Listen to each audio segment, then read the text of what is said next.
So, my name is Damien, and I'm here to talk about something a little heavy. I'm here to talk about suicide in teenagers. When I say suicide in teenagers, I'm really here to talk about mental health and mental illness in kids to young adults.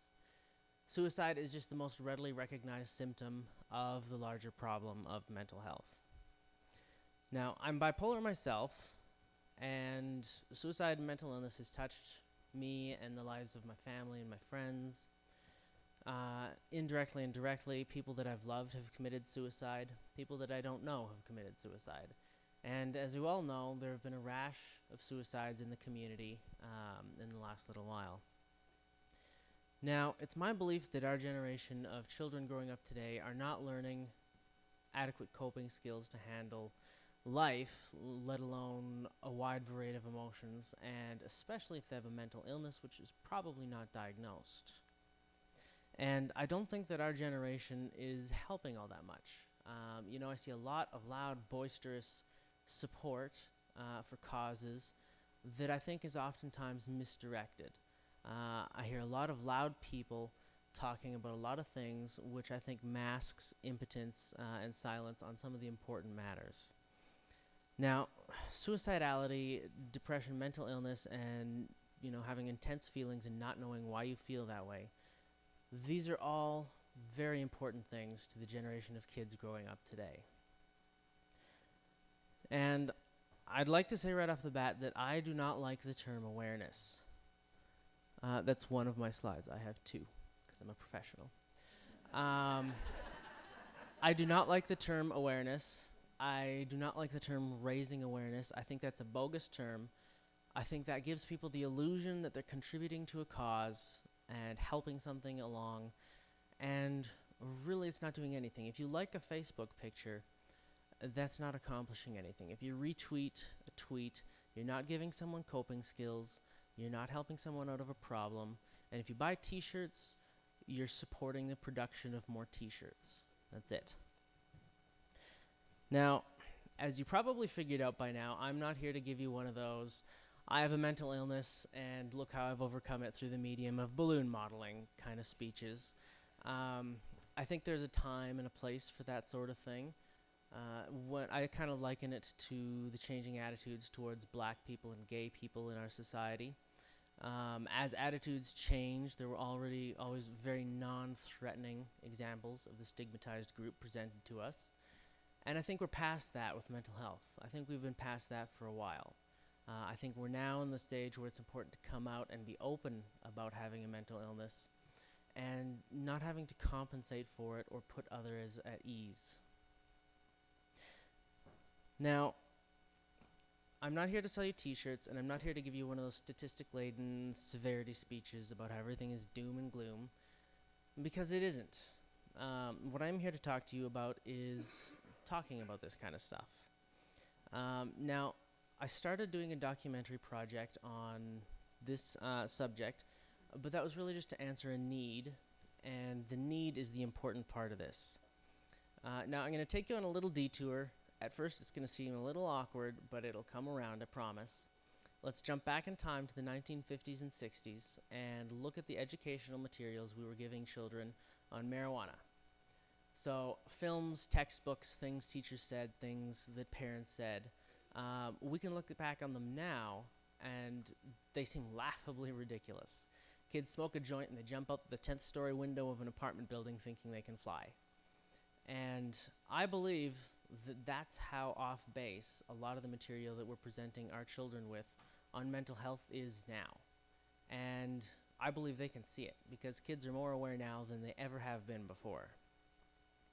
Now, there are very few examples of good, honest discourse on this subject. And another point that I'm going to make before I bring this around into a cohesive unit here is that we have kind of an engineered need for an authority figure. When it comes to anything medicinal, we're kind of trained not to interfere. Stay back, wait for the authority figure to come and handle the situation that you're not qualified to handle. And if you come across someone who's just been in a car accident, this is a fantastic model to have. But if you're the parent of a son or daughter who has a mental health problem, this is a terrible model to have. You have to interfere. You have to get in there. And here's something interesting is that young adults want to talk about their mental health just as much as we do. You know, when I started making my documentary, I put out the call for people to be in it, and I thought it would be far easier to find people my age or older willing to talk about these things comfortably, because I had the misconception that we'd be more comfortable in our own skin. You know, we're a little older, we've had a little more time for introspection, and it turns out I was vastly wrong. Kids and young adults want to talk about their mental health just as much as we do, and they're often able to do it with just as level a head as we can. Now, the problem is we don't listen. We plug our ears, we pretend nothing's going on, or we wait for an authority to come and handle the situation we're not qualified to handle. And this thought process is flawed because, one, and this may be most surprising to people who don't know much about psychiatry, there are no authorities when it comes to psychiatry and psychology. You can have like vast sweeping changes in mental illness and how we define mental illnesses that make it incredibly hard for anyone to call themselves an authority. For example, it wasn't until 1985 that the last illness taken out of the DSM, which is the manual that they use to diagnose mental illness, that was deemed to be caused by being gay, was removed. 1985. I was alive when being gay was in the DSM. And in the next revision coming up, the Asperger's is no longer autism, and post-traumatic stress disorder is no longer an anxiety disorder. You know, things change so fast. And to further complicate the matter, the more you dig into this stuff, the more you realize depression and bipolar and borderline and schizophrenia aren't real things. They're labels that we apply to a set of symptoms that seem to commonly occur together. This flies in the face of regular science and regular medicine.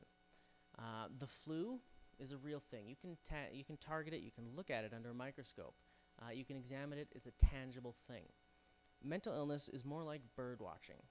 You have your DSM, it's kind of like your bird watcher's manual, and you look at something and you go, oh, long tail feathers, orange beak, body's about this big, and you learn to pick up on these symptoms and things, and eventually you can predict behaviors. Probably lives near a stream, probably territorial. And this is remarkably close to how mental health works. Now, this is important because you have to recognize that both the diagnosis and the treatment of mental illness are guesses. They're very well educated, hopefully, peer-reviewed, very well-researched guesses. And if there's any doctors or scientists in the house, I'm sorry, you're going to hate me for saying guesses. But that's what they are. It's the only way we have to deal with mental health right now. We haven't figured out anything better. And it's important because you have to realize that if you're waiting for an authority to rule on your son or daughter, you're not waiting for a doctor to run tests and tell you what's wrong and tell you how to fix them. You're waiting for someone who's hopefully studied a lot to look at your son or daughter and try and figure out what's going wrong simply by looking at them and their behavior.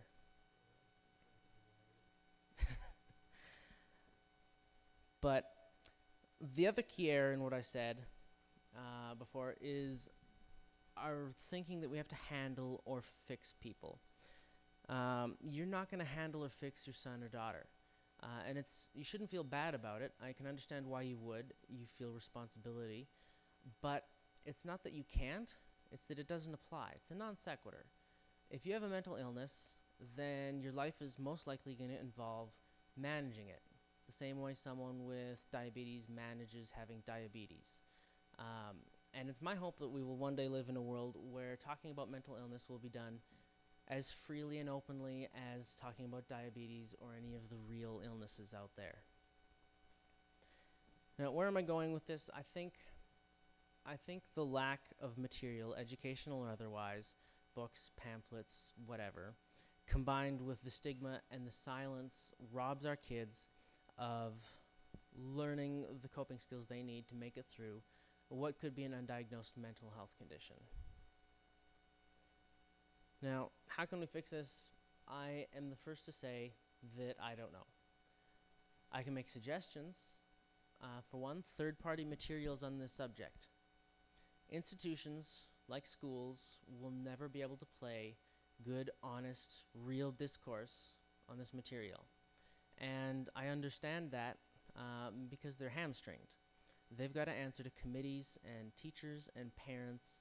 And, you know, if it was me, there's no way I'm facing off against an angry pack of parents. And nonprofits, sadly, aren't doing that much better themselves. Good content is not going to come out of this system. So I think we should put it into the hands of the private sector. Individual artists who have motivation, who care, who have the drive and the talent to put something together that are not bound by a committee and do not answer to teachers.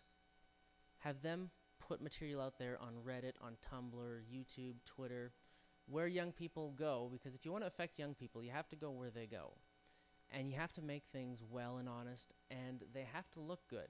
Because love it or hate it, young people are going to shut something off in 30 seconds these days if they don't like the way it looks.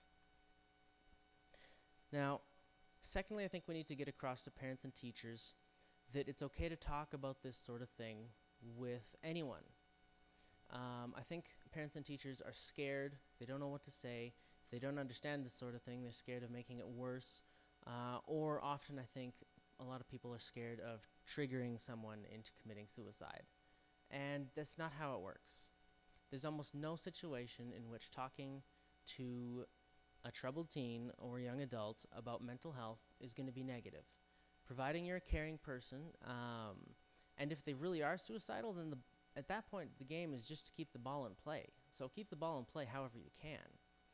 The important thing to do is to not freak out. Resist your natural urge to get really emotional about it, because while for you, you're seeing someone you love go through a lot of pain and hurt, and it's scary. But you have to remember, for them in their life, it's nothing. It's a Tuesday. You have to bring yourself into their world and discuss things on their terms and just kind of force yourself to be cool with it and be non-judgmental. And half the time you don't have to do anything. You just, sit back and listen. And make sure you let them know what you're feeling as you're listening, because listening is a two-way process, and you have to understand that they might not be able to read you. Now, I know for a fact that if you are a young adult with a mental illness, you're probably going to be frustrated, and you're going to wonder why you are the way you are, except you're not going to know you are a certain way. You're going to wonder why the world is the way it is. And everyone around you is going to wonder why you are the way you are. And you're not going to listen to your parents. If you're functioning well enough to be in school, you're not going to listen to your guidance counselor. If you hear anything about mental health in school, you're probably going to tune it out, because to you it's going to seem as alien and far removed from you as sex ed is from sex.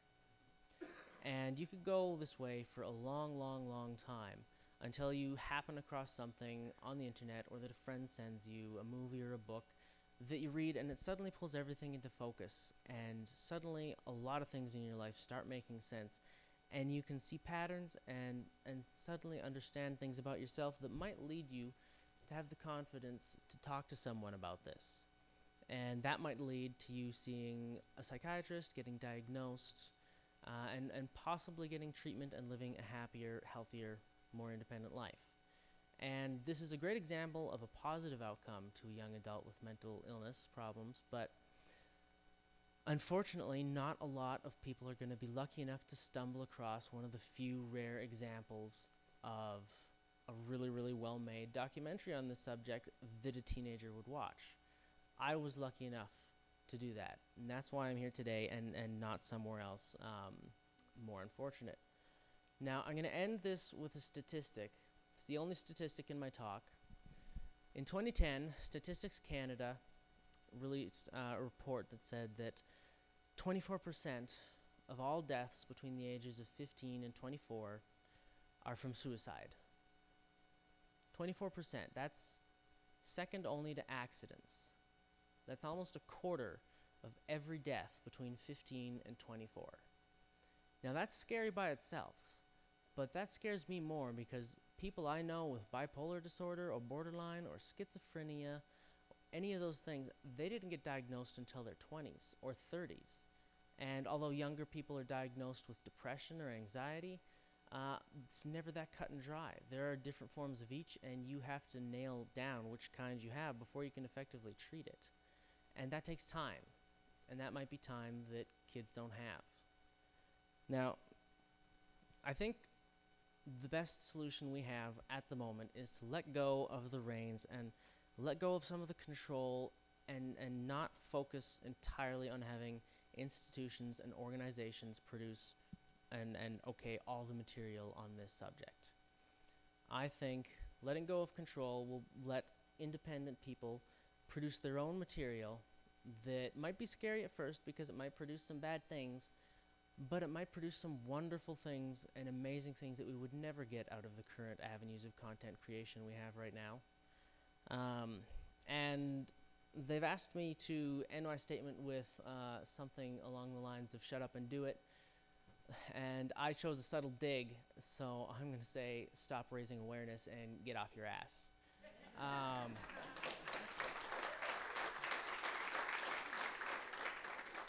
Now, if someone could hit the house lights for a second, I want to play a quick promo video for my independent film project.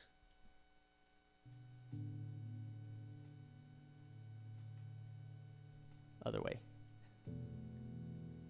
Most of the people who commit suicide aren't trying to die. They're just trapped. Everyday normal people trying to escape an inescapable situation. I think it's time we stop telling these people who they are. I think it's time we give them an outlet. I think it's time we start listening to them.